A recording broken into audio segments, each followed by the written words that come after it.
going to discuss the topic of discrete mathematics, composition of relation and recurrence relation. So in this video we will discuss the properties, the definition of composition of relation and recurrence relation. Now we are going through the definition of composition of relation. So according to the definition of composition relation, let there are set of A, B and C, and suppose R is the relation from A to B and S is the relation from B to C.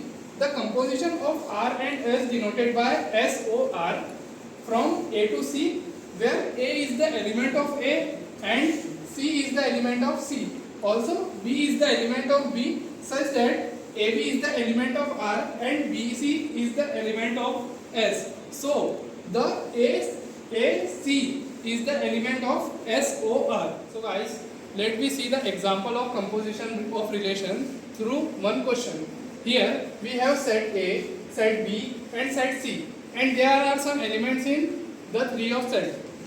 Here we have the relation from A to B is R and relation from B to C is S. So now we have to find the composition of relation between S and R.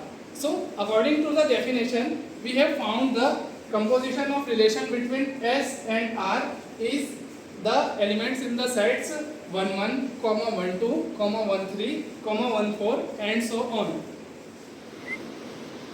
So now we are going to discuss another topic of composition of relation is composition of relation with itself.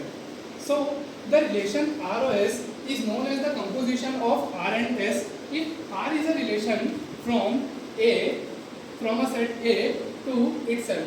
Then ROR, the composition of R with itself, also ROR is denoted by R square.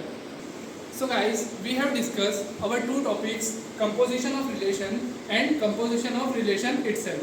So now we are going to discuss the definition of recurrence relation. So according to the definition of recurrence relation, a formula which defines any term of sequence by its previous term is called recursive formula and the relation is called recurrence relation.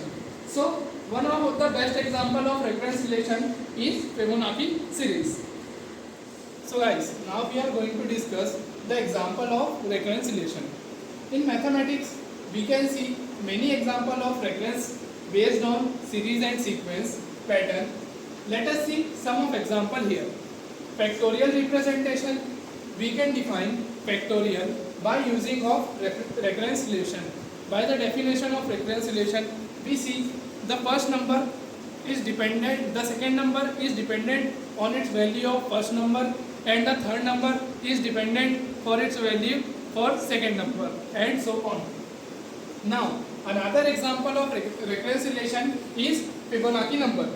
In Fibonacci number or series, the succeeding term are dependent on the last preceding term. Therefore, this series is the best example of recurrence, as we know from definition to the Fibonacci sequence. So, the simple definition of recurrence relation is that in a sequence, the first term, the second term is dependent for its value on the first term and the third term is dependent for its value on the second term. So here we create a formula by this relation and this is called recurrence relation. So guys, if you like our video, please subscribe to this channel, like the video and press the bell icon. Thank you for watching this video.